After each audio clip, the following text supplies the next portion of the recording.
What's up, everybody? Today we are looking at Witherbloom the Balancer, the new Elder Dragon from the Secrets of Strixhaven set. This dragon is crazy powerful. The deck is so good, and it's so much fun. So Witherbloom the Balancer is 8 mana, so 6 generic and green and black. So a little on the expensive side, but we're going to ramp our way into that. Has an affinity for creatures, so we're going to be able to reduce that number of generic mana, that 6, by however many creatures we control, which is super great. And then it has flying and death touch, so a nice attacker. And then instants and sorcery spells you cast have affinity for creatures. Guys, this is out of control. This may be the strongest of the dragons. I would be willing to come out and just go ahead and stake my entire reputation that this is the most powerful of these new Elder Dragons. This deck is super fun. We're going to get right on into it. So we have a creature package. We don't run a ton of creatures, even though we want the affinity for creatures. So we've got a lot of ways to make token creatures because those will count towards that affinity as well. So we're just going to start off with our creatures. We'll move through all of our card types, but the basic idea here is that we get out some creatures, we get out some ramp stuff early, we get Witherbloom out, and then we just start going absolutely nuts with the reduced cost of our spells. Yeah, so this thing can get crazy. So first up, we have got Arbor Elf. It lets us untap a target forest when we tap Arbor Elf, so just a way to get an extra mana. It's basically still a mana dork, even though you have to have a forest that you can untap. We also have got Avenger of Zendikar. This one is really good. It helps us populate the board with lots and lots of creatures. We want a lot of tokens. We've got Beast Whisperer, which helps us draw some cards. We've got the old version of Beledros too from the last Strixhaven set. It has flying at the beginning of each upkeep. Create a 1/1 black and green pest creature token with when this token dies, you gain a life. So that's going to help populate the board as well. And then the best part about Beledros Witherbloom is that you can pay 10 life and untap all lands you control. You can only do this once each turn. We do gain a surprising amount of life with this deck, so that lets us pay off Witherbloom really well, which is nice. Excellent mana dork with Birds of Paradise. We've also added the Bitterbloom Bearer, which is from the last set that came out before TMNT, that is basically a Bitter Blossom, but on a creature body, which at the beginning of our upkeep, we make a token creature, so that's good. Circle of Dreams Druid lets us add green for each creature that we control, so like a Gaia's Cradle, but on a creature. This can be really powerful in this deck. We've also added Craterhoof Behemoth with a ton of creatures. Craterhoof is a great payoff and a great way to close out the game. Creatures get XX until the end of the turn, where X is the number of creatures you control. It could be 5, it could be 10, it could be 50, so Craterhoof is a really good payoff here. We also have got Dryad of the Elysian Grove. We've got the tiniest bit of landfall stuff here, so having the ability to play an additional land on each of our turns is really good, but then lands you control are every basic land type in addition to their other types, so it does fix us for the black or the green, whatever we need there. We've also added Elves of Deep Shadow, another mana dork. Taps for black and deals 1 damage to you. Elvish Mystic taps for a green. Essence Warden, again, this is a little life gain piece. We just want low-cost creatures, especially getting going. So 1 green for a 1/1, it gets a creature out, which reduces that cost of our commander to get our commander out. So we do have a good amount of just like super cheap creatures, because those are basically as good as ramping in the first few turns. We've also added Fyndhorn Elves, another classic mana dork. Jaheira is a good one here too, because tokens you control have add green, and that's really nice too, because now we can use all those tokens to pay for more stuff. Llanowar Elves, another 1-drop that taps for mana. Ophiomancer, 2 and a black at the beginning of each upkeep. If you control no snakes, create a 1/1 black snake creature token with death touch. So that's on every upkeep, which is really nice. So it's on your opponent's turns too. If you end up with a sack outlet, or like we want to skull clamp those, which skull clamps in here, skull clamp those black snakes, you get to draw 2 cards whenever you use skull clamp. So having a steady stream of tokens is really good. We also have Scoot Swarm. Scoot Swarm, I mean, do I need to say more than just Scoot Swarm? Whenever a land enters the battlefield under your control, make a 1/1 insect creature token, but if you control 6 or more lands, create a token that's a copy of Scoot Swarm instead. And if you get to that point and you're making multiple Scoot Swarms and dropping multiple lands in every turn, that Scoot Swarm is going to make a copy. Then both of those Scoot Swarms are going to make a copy. Then all 4 of those Scoot Swarms are going to make a copy. And then 8 of those, and you see how it just compounds. It's just really, really good. We also have Sedgemoor Witch, 2 and a black from the other Strixhaven set. Has Menace, Ward, pay 3 life. And then has Magecraft. Whenever you cast or copy an instant or sorcery spell, create a 1/1 black and green pest. So every time now we're paying off casting those instants and sorceries with more creatures, which reduces the cost of our instants and sorceries. So just it compounds really, really well. We also have Citizen Sanguis. This is new from the main set, Secrets of Strixhaven. We don't really care. It's a low-cost creature. We don't really care what it does, but when you attack, a creature gains Death Touch until the end of turn. Whenever a creature deals combat damage to a player, this creature becomes prepared, which reloads the Exsanguinate, which is what we were really after. Exsanguinate's a sorcery that says each opponent loses X life. You gain life equal to the life lost this way. So a repeatable Exsanguinate, which means if I've got 20 creatures out, Exsanguinate's X cost is reduced by 20, so the X is going to equal 20, and then we pay black, and then each opponent loses 20 life, and then for each opponent that loses life, however much the total life is lost among all our opponents, we're going to gain that much life. So if we've got 3 opponents, they each lose 20, we're going to gain 60. Really, really good, especially when you can reload it and repeat it. We also have Studious First Year. It's 1 green, again, another low-cost creature, but also has a sorcery stapled on here, Rampant Growth for 1 and a green, and with Studious First Year being a creature out, that's going to reduce the 1 to 0. So it's going to be a single green to cast the Rampant Growth. There is no way to reload that one, but who cares? That's fantastic for what we want to do. We also have Tangled Florahedron. This is 1 and a green for an elemental that taps for green, or on the back side, it's a land. So if we need to hit a land drop, great. If we want it as a creature, also great, and it taps for mana, so win-win on either side. We've also got Wood Elves. It's a creature that comes in and gets a force card, put it onto the battlefield. That's really, really nice.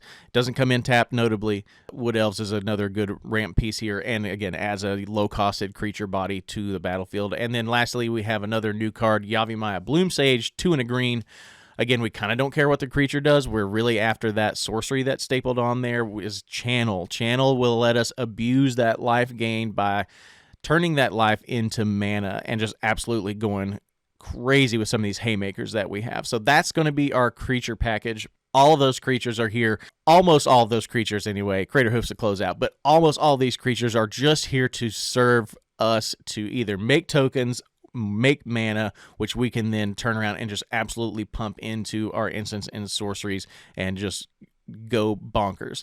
So let's look at our sorceries next. So we've got Agadeem's Awakening, another MDFC. So we've got Agadeem's Awakening. This is an MDFC. We've seen one of these before where it's one thing on the front side and it's a land on the back, so it can be either or. Agadeem's Awakening is an X cost. It's 3 black. It says return from your graveyard to the battlefield any number of target creature cards that have a different converted mana cost X or less. So if we've had a board wipe or something, we can get back a bunch of our creatures really quickly and easily with Agadeem's Awakening. Or again, it can be a land. We also have got Army of the Damned. This is 5 and 3 black, but again, that 5 cost can potentially be reduced to nothing. So for 3 black mana, you would create 13 tap 2/2 black zombie creature tokens, and then you can flash it back from the graveyard for its flashback cost, which again, with that reduction, is just going to be 3 black. And you can do it again. So like you can cast it, you'll make the 13 black zombies. That flashback cost is going to immediately be reduced to just 3 black. You could cast it again. So good. And then you exile it after you cast it, if you cast it from the graveyard. We've also got Awaken the Woods. This is X, green. Create X 1/1 Forest Dryad land creature tokens. That's really also good because the Forest Dryad land creature tokens also tap for mana, which is really, really good. But yeah, X, if you've got 17 creatures, X is going to be 17. So 2 green for X is 17, and you're going to make 17 1/1 land creatures. So good. We've also got Balagad Recovery. This is another MDFC. Return target card from your graveyard to your hand. So that's notably a card not restricted to a creature type, not restricted to a card type. Any card in our graveyard, we can get it back and put it back in our hand. So that could let us go get something like Exsanguinate, like just something really, really good from the graveyard back to our hand, cast it again. We also have Collective Unconscious. 4 green, green, draw a card for each creature you control. Again, that's going to reduce down to just 2 green. So good. Cultivate is going to go ramp us. Azuri's Predation is a fun one here. Again, reduce that number 5 all the way down to 0. You've got 3 green invested in this. For each creature your opponent controls, you make a 4/4 Phyrexian Beast token. Each one of those tokens fights a different one of those creatures. So potentially a one-sided board wipe if your opponents don't have anything bigger than a 4/4. You're going to completely wipe out their board. You're going to keep anything that lives through the fight, and then you're going to have a ton of tokens. Again, for 3 green, so good. Farseek's going to ramp us. We also have Gelatinous Genesis. It has a double X and a green. So whatever X is going to, or whatever number of creatures you have, if it's 10, X will be 5 and 5. So it is a little more expensive. It's not a single X, it's 2X. But the upside is you're going to make X number, and their power and toughness is also going to be equal to X. So if you had 10 creatures, you cast Gelatinous for 1 green mana, and you X equals 5, you're going to make 5 green ooze creature tokens. Late in the game, if you've got more than 5 or 10 creatures out, this can absolutely just give you a monster amount of huge creatures that you're just going to be able to swing out with and close the game out. Then we've also got Genesis Wave. For X and 3 green, reveal the top X cards of your library. You can put any number of permanent cards with mana value X or less from among them onto the battlefield. Then you put all the cards revealed this way that weren't put onto the battlefield into your graveyard.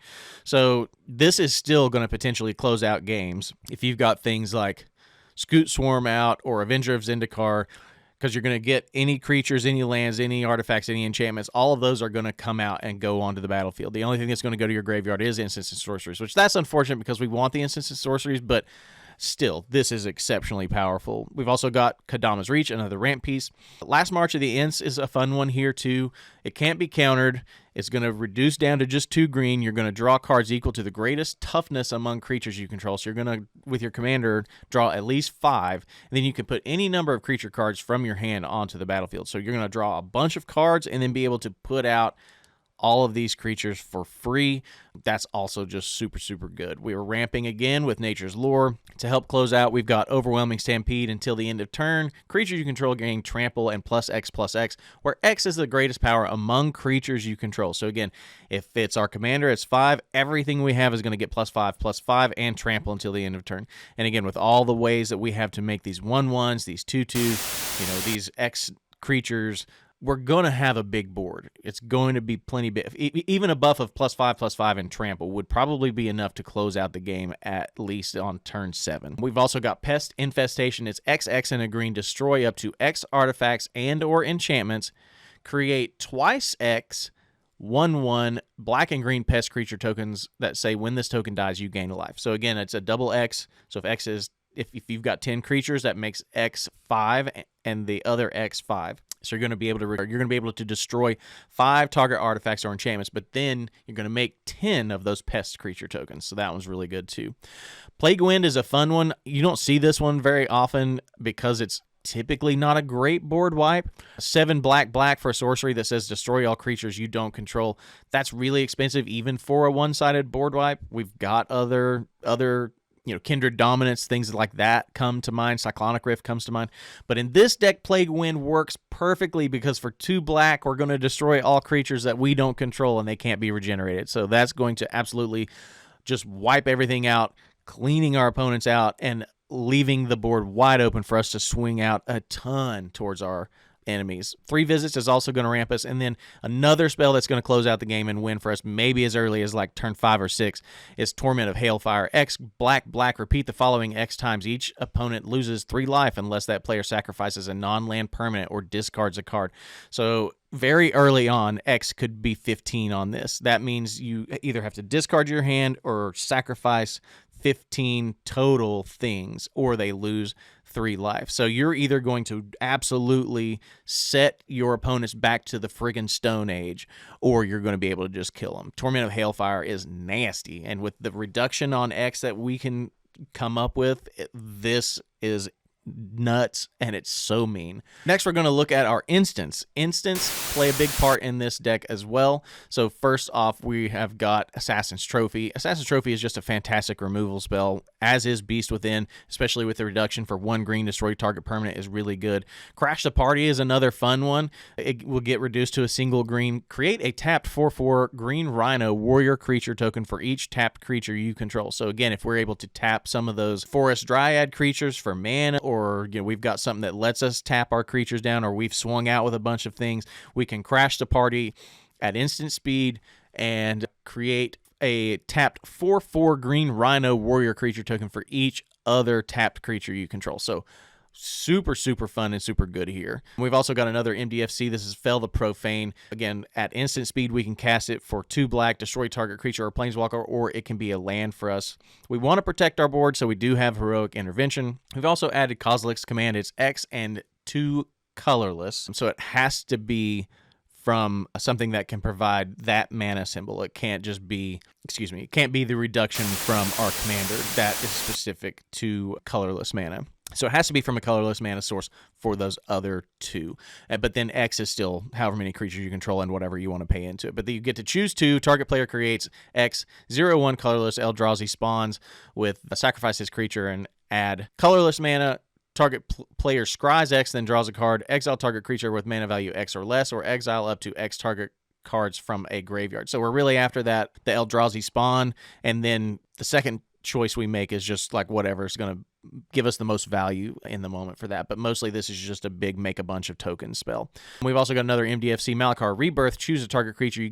You lose 2 life until the end of turn that creature gains. When this creature dies, return it to the battlefield tapped and under his owner's attack. So it just is a 1 black instant that lets us save something that's going to die, which is nice. Outrageous Robbery is our next instant. This one had me giggling so hard when I was doing all my playtest stuff. So X black black, target opponent exiles the top X cards of their library face down. You may look at and play those cards for as long as they remain exiled. If you cast a spell this way, you may spend mana as though it were mana of any type to cast it. It cracked me up because I had 68 creatures on board whenever I went to go cast this. And I'm like, oh, I'll just have 68 cards from each of your decks and I'll just put them right here. They're exiled. I can cast as many of them as I want. I'm going to get the reduction from Witherbloom on any instances of sorceries. You have to.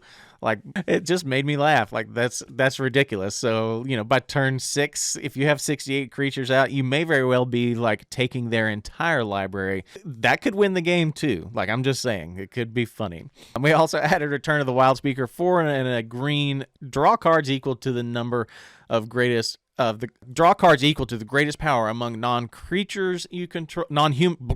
Let me start over. Return of the Wild Speaker is 4 and a green, potentially reduced down to just 1 green. You get to choose 1. You can draw cards equal to the greatest power among non-human creatures you control. Again, with our commander out, that's 5 at least. And then the other option is non-human creatures you control get +3/+3 till the end of turn. So you could buff up your tokens and, slap somebody around with those as well. Return of the Wild Speaker is a nice versatile. Most likely we'll be using it for card draw, but really, really nice. Another protection spell we went with was Silk Guard. It's X and a green. You put a 1/1 counter on each of up to X target creatures you control. Again, with that payoff of our commander, it's going to be, let's just basically put it on every creature you control because our creatures pay for the X cost. They just pay for themselves. And then Aura's equipment and modified creatures you control gain hexproof until the end of turn. So modified creature is a creature that has a counter on it. It's also going to protect auras and equipment, which we don't run, so we don't really care about that, but Silk Guard's really good for us to have and to give hexproof to our creatures for a turn. We also have added in Stinging Study. It's 4 and a black. It's more often than not just going to be a single black. You draw X cards and lose X life, where X is the mana value of a commander you own on the battlefield or in the command zone. So you could cast Stinging Study even with Witherbloom in the command zone. You don't want to, but you could. And you're going to draw 5 cards, which is great. We also have a little more removal here. This is Tear Asunder. We have another maybe potentially sneaky close out the game spell with Tyvar's Stand. It's X and a green. Target creature you control gets +X/+X and gains hexproof and indestructible until the end of turn. So it's also protection, most likely for our commander, but you could use it to potentially pump up Witherbloom and take someone out with commander damage. So versatile spell there as well. And then lastly, we have Veil of Summer. We're probably going to be the target, so Veil of Summer is one of the only counter spells, if you will. But Veil of Summer says, draw a card if an opponent has cast a blue or black spell this turn. Spells you control cannot be countered this turn. You and permanents you control gain hexproof from blue and black until the end of turn. So if someone's using a blue spell to target something of yours, then this will stop that from happening. From there, we've added a few artifacts. We added a Chroma's Memorial. We want to be able to close out the game, so even if we need to close it out with our tokens, this is going to help us do that. It does cost 7, but again, we are running so much ramp, so much mana, that this should not be an issue to get out. It also gives our creatures haste, which is really good. So flying, first strike, vigilance, trample, haste, and pro black and red. So a Chroma's Memorial is really, really good. It's going to help us be offensive. It's going to help us be defensive because it gives us vigilance, so we don't have to tap our stuff to attack. Giving everything flying, trample is really good to be able to punch through the damage. And then, yeah, if we have a way to like tap our creatures for mana, giving them haste is also really good too. And then we've got a few mana rocks here. We've got Arcane Signet. We've got Felwar Stone. We've also got Soul Ring, of course. And then a great piece in this deck is Skull Clamp. Skull Clamp can draw us so many cards with all the tokens we're making. When the equipped creature dies, you draw 2 cards. So you just equip this for 1 to a 1/1. It dies immediately. You're going to draw those 2 cards. So good. We've also got a little bit of protection here for our commander. We've got Lightning Greaves. Under enchantments, we've added Bitter Blossom. This is going to make us a 1/1 on our upkeep when we lose a life. We've also added Concordant Crossroads for haste. Having haste for all of our mana dorks and stuff is also really, really nice. It does enchant the entire table, though, so it'll give your opponent's creatures haste too. So just make sure you're mindful when you're using this.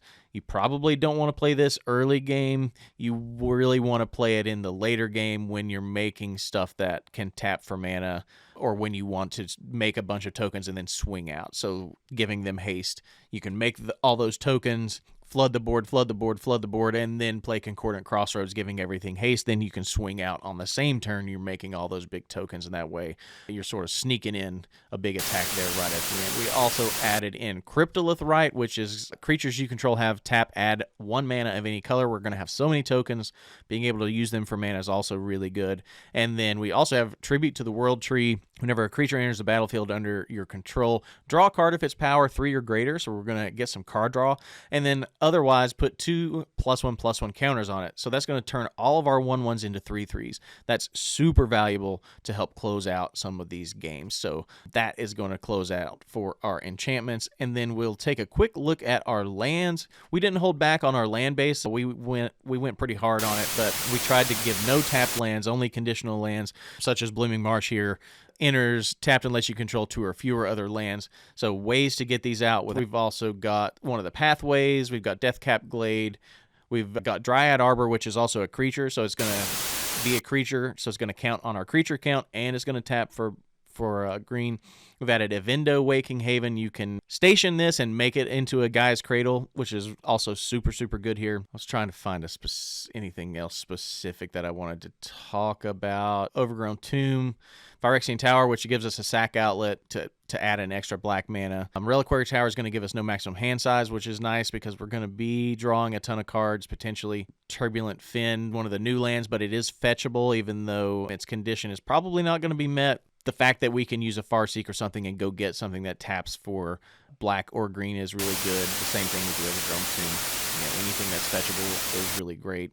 Urborg, each other land's a swamp, so that's going to make all of our lands be able to tap for black. And then we also added Yavimaya, which is each land is a forest in addition to its other types. So now all of our lands are forests. So if we can get Urborg and Yavimaya out together, every land we have will tap for green or black, which, again, with the cost reduction that our commander is giving out, having those green and black pips is super, super helpful. That tends to be one of the things that holds back this deck if you don't have some of these pieces out, is like you have colorless mana but nowhere to spend it because of the reduction off of our commander. But that's it. That's the deck. It's so much fun. It's insanely powerful. You are going to just smack all of your friends right in the face with this, and they're going to hate you, and you're going to be sitting in the corner giggling because of how much fun you had playing. So anyway, check this deck list out over in our Mox field. You can head over there. The description is down below, and if you found this video helpful and you enjoyed it, just jump down in the comments. Let us know what you enjoyed about it, or what cards that you think need to be in here that I missed, or stuff that I put in that you're like, dude, why'd you put this in here? But yeah, jump into the comments and let's have a conversation. Please like, subscribe so that you get all of our future videos. Make sure your notifications are turned on, and hype up the video. It's a new feature, apparently. YouTube's doing a thing. So anyway, we hope you have a good one, and we will talk to you soon. Bye!